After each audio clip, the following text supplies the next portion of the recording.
الحمد لله رب العالمين والصلاة والسلام على سيد الأنبياء والمرسلين أما بعد فأعوذ بالله من الشيطان الرجيم بسم الله الرحمن الرحيم السلام علیکم ورحمۃ اللہ تعالی وبرکاتہ۔ اس وقت میں اپنے سنی مسلمان بھائیوں سے مخاطب ہوں۔ اب بارہا میں کہہ چکا ہوں کہ میں سوشل میڈیا کو پسند نہیں کرتا، نہ میں اس میں شامل ہوں کہیں، کیونکہ سوشل میڈیا پر جو خبریں چلتی ہیں نا وہ بڑی مسالے دار ہوتی ہیں، وہ پتہ نہیں کتنے جھوٹ اور سچ مکس ہو کے وہ جب جاتی ہے تو کئیوں کے لیے پریشانیوں کا باعث بن جاتی ہے۔ تو میں اپنا یہ اخلاقی فرض سمجھتے ہوئے اور اپنا ایمانی تقاضا سمجھتے ہوئے کچھ وضاحتیں آپ کے سامنے پیش کرتا ہوں۔ نہ مجھے کسی نے کہا ہے، نہ مجھے کسی نے کوئی پریشر کیا ہے، یہ میرا اپنا ذاتی فیصلہ ہے۔ سب سے پہلی بات تو یہ مشہور ہوئی کہ جناب اویس قادری نے اپنی بیٹے اور بیٹی کا نکاح جو ہے محرم میں کیا، جو کہ جھوٹ ہے، سراسر جھوٹ ہے۔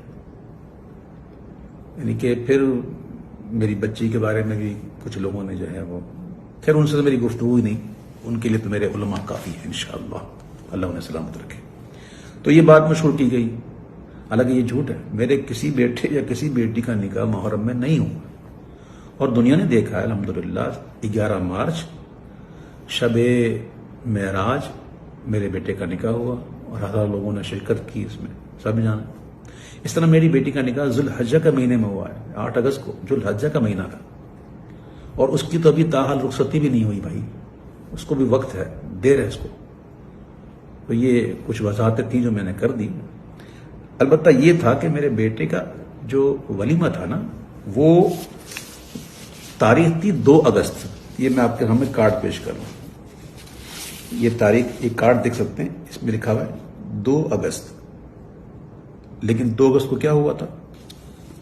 لاک ڈاؤن پورے کراچی میں، سب کچھ بند، کاروبار بند، مزارات بند، اسکول کالج سب بند، ہال بند، یہ سب ڈھکی چھپی بات نہیں، سب بند ہو گئے تھے۔ تو یہ ہمیں کینسل کرنی پڑی۔ تو یہ ہے کارڈ کی سر ورق، جس پر ہم نے یہ یوں اسٹیکر لگایا تھا، یہ یوں، ٹھیک ہے۔ اس کے اندر پھر کارڈ ہے، اور میں کارڈ بھی آپ کو دکھائی دوں تاکہ ان لوگوں کی زبانیں بند ہوں جو معاذ اللہ مجھے کہتے ہیں میں نے، معاذ اللہ سما معاذ اللہ، مجھے کہہ رہے کہ میں نے جان بوجھ کر جو ہے وہ اس مہینے میں رکھی ہے، استغفر اللہ ربی من کل ذنب واتوب الیہ۔ یہ دیکھیں، یہ کارڈ نیا چھپا ہے۔ ہر کارڈ جس کو میں نے کارڈ کیا، اس کارڈ کے پیچھے ایک کارڈ ہے، یہ دیکھیں، یہ پرانے کارڈ ہے۔ اس میں دیکھیں کیا تھا، سنڈے 2 اگست، یہ نظر آ رہا تھا۔ پر یہ تو ہو گئی بات، یہ تاریخ تو میں نے پہلے کی رکھی تھی۔ اب یہ جناب 13 اگست کو کیسے ہوئی؟ تو بات اصل یہ بھائیوں، کچھ ایسے حقائق ہوتے ہیں جو لوگوں کو نہیں پتا ہوتا، جو قریبی ہوتے ہیں نا ان کو پتا ہوتا ہے۔ کچھ مجبوریاں ہوتی ہیں۔ اب لوگ کہیں گے کیا مجبوریاں ہوتی ہیں؟ تو میرے بھائیوں، میں اس موقع پہ یہ دعا کروں گا کہ اللہ تعالیٰ آپ کو ایسی مجبوریوں سے بچائے، کسی کے ساتھ بھی ہو سکتا ہے، کسی کے ساتھ بھی ہو سکتا ہے۔ میں الحمدللہ جانتا ہوں کہ وہ کام جو اگرچہ جائز ہو لیکن فتنے کا باعث بنے، تو اس سے بچنا ہی احوط ہے، میں جانتا ہوں۔ اور میں یہ بھی جانتا ہوں کہ یہ مہینہ کون سا ہے، اس مہینے میں کیا ہونا چاہیے۔ یہ جو کچھ میں نے کیا ہے، یہ کوئی مستحسن سمجھ کے نہیں کیا ہے، یہ ایک اضطراری کیفیت تھی، اختیاری حالت تھی، اختیاری حالت نہ تھی۔ لاک ڈاؤن ہوا، لاک ڈاؤن کے بعد بھی، عاشورے کے بعد بھی کوئی یقینی صورتحال تو تھی نہیں اس کی۔ اور ہال کا پتہ آپ کو کیا معاملہ ہوتا ہے کہ وہ ہال جو ہے وہ تاریخوں پر چلتے ہیں، تاریخیں ہیں ہی نہیں، تو کیا کرے بندہ۔ تو وہ پھر مہمان آئے ہوئے ہوتے ہیں، کئی باہر ممالک سے آئے ہوتے ہیں، جن کے جانے کا مسئلہ ہوتا ہے، جن کی ٹکٹوں کا مسئلہ ہوتا ہے۔ اور آج کل جانتے ہیں آپ، یہ جو ٹریول کا معاملہ کیسا الجھا ہوا ہے، سیٹیں کہاں ملتی ہیں، کس طرح ملتی ہیں، بڑے معاملات ہوتے ہیں۔ تو یہ ایک ایسی کیفیت میں یہ کی گئی ہے۔ اس کے باوجود الحمدللہ، یہ میں بتاؤں الحمدللہ کہ ہمارے یہاں، میرے یہاں الحمدللہ شادی میں گانے باجے، ناچ ڈانس پارٹیاں یہ نہیں ہوتی، چاہے محرم ہو یا نہ ہو۔ الحمدللہ میں امیر اہل سنت مولانا محمد الیاس عطار قادری کا تربیت یافتہ ہوں، ان کی صحبت میں رہ چکا ہوں، اللہ کا شکر ہے۔ ہمارے یہاں یہ چیزیں نہیں ہوتی۔ ہماری دھوم دھام تو بس یہی ہے حضور کا ذکر، اللہ کے محبوب کا ذکر۔ تو میں نے اپنے بیٹے کے ولیمے کو برائے ایصال ثواب امام علی مقام شہداء کربلا میں نے منسوخ کیا اور ان کے نام کا لنگر مہمانوں کو کھلایا۔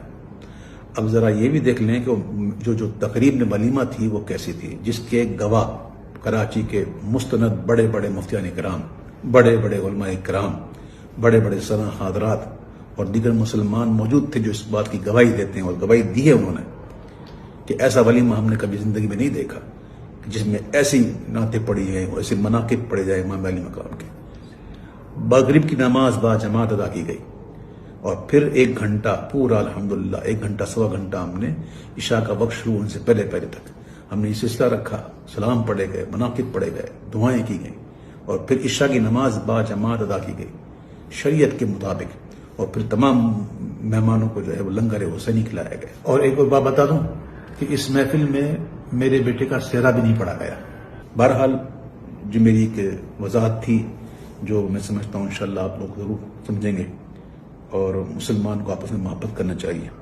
اس کے علاوہ سوشل میڈیا پر کچھ چاہنے والوں نے میری حمایت میں جو ہے وہ بڑے بڑے دلائل پیش کر دیے، یہ کر دیے، وہ کر دیے۔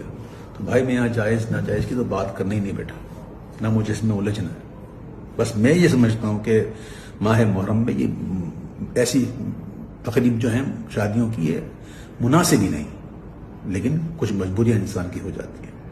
ہر سنی کا دل امام علی مقام کی محبت سے لبریز ہے، اور کربلا میں جو ان کے ساتھ ظلم و ستم ہوا اس پر دل مغموم ہے، اور یہ دل مغموم صرف محرم میں ہی نہیں ہوتا، یہ جب بھی ان کی یاد آ جائے۔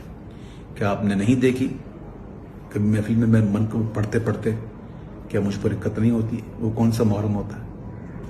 تو بہرحال الحمدللہ اللہ کا شکر ہے کہ ہمارے دل میں ان کی محبت ہے۔ سید اعلی حضرت کہتے ہیں کہ جس کے دل میں غم نہ ہو نا ان کا، تو اس کو یہ غم ہونا چاہیے کہ غم ہے کیوں نہیں۔ تو اللہ کا شکر ہے کہ ہم اس ماحول میں پلے بڑے ہیں جہاں الحمدللہ اہل بیت کی محبت لائی جاتی ہے۔ تو میں عرض کر رہا تھا کہ میرے کئی سنی بھائیوں نے جو ہے ماشاءاللہ محبت میں آ کر بڑی معاملات کیے، تو میں ان سے ہاتھ جوڑ کر عرض کرتا ہوں کہ برائے مدینہ کسی قسم کی اس قسم کی کوئی تقریر یا کوئی آپ نہ کریں، آپ کی بڑی مہربانی۔ میں سادات کا ایک ادنا غلام ہوں، میں ان کے در کا ادنا فقیر ہوں، میری اپنی کوئی عزت نہیں، میں ایک ذلیل انسان ہوں، میری جتنی عزتیں ہیں سب ان کے نالین کے صدقے میں، حضور کے نالین کے صدقے میں۔ سادات کرام یقیناً اس قسم کی جو بناوٹی خبریں سن کر ان کے دل پر تو ناگوار گزرا ہوگا، اور انہوں نے جذبات میں آ کر باتیں بھی کی ہوں گی، ان کا قصور بھی نہیں ہے اس میں۔ اب میں نے حقیقت واضح کر دی، اور امید ہے انشاءاللہ یہ سادات جن گھرانے کے وارث ہیں نا، جن گھرانے کے یہ منسوب ہیں، ان کی تو گھرانے کی شان ہی درگزر کرنا ہے، تو یہ اپنے اس فقیر کو انشاءاللہ ضرور درگزر کریں گے۔ میری وجہ سے آپ کی دل آزاری ہوئی یا کسی کی آزاری ہوئی تو میں ہاتھ جوڑ کے آپ سے معافی چاہتا ہوں، مجھے معاف کیجیے گا۔ میرا حال اور میرا مستقبل جو ہے، میرا جو ماضی ہے وہ آپ جانتے ہیں کہ میں کس ماحول کا پلا بڑا ہوں، الحمدللہ رب العالمین۔ تو یہ کچھ گزارشات تھیں، جو معاملات تھے، میں نے یہ عرض کر دیا۔ اور ایک اور بات کرنی تھی کہ چونکہ یہ ایک مجبوری کے تحت کیا گیا، تو کوئی اس کو دلیل نہ بنائے، یاد رکھیے گا، اور اس کو دلیل بنا کر کے جناب ہم بھی کریں گے نہ، یہ کوئی روایت بنانے کی چیز تھوڑی ہے۔ اللہ نہ کرے آپ کے ساتھ کوئی ایسا مسئلہ ہو، کوئی مجبوری ہو بھائی، یہ تو میں نے کہتا ہوں یہ بالکل مناسب ہی نہیں ہے ان دنوں میں، تو آپ کبھی بھی اس کی پیروی مت کیجیے گا۔ اور حضور وہ امام علی ہم ہونا چاہیے، لیکن ایسا کہ اسے سوگ نہ ہو، سوگ ہمارے یہاں جائز نہیں ہے۔ میں پھر ایک بار پھر اپنے تمام ان لوگوں سے کہ جو دن کے دل جو ہے وہ دل آزاری ہو جن کی، میں ان سے ایک بار پھر معذرت طلب کرتا ہوں، اور آخر میں یہ دعا کرتا ہوں کہ اللہ تعالیٰ ہمیں سرکار دو عالم صلی اللہ علیہ وسلم کی محبت میں، حب صحابہ میں اور حب اہل بیت رضوان اللہ تعالیٰ عنہم میں ہمیں جینا نصیب فرمائے، اور انہیں کی محبت میں موت نصیب فرمائے۔ اللہ تعالیٰ میری دعاؤں کو قبول فرمائے، آمین یا رب العالمین۔ میرے حسین تجھے سلام، میرے حسین تجھے سلام، انہیں سلام منور یہ چاہتا ہے جی، تمام عمر لکھوں اور نہ ہو تمام۔ سلام، السلام علیکم ورحمۃ اللہ وبرکاتہ۔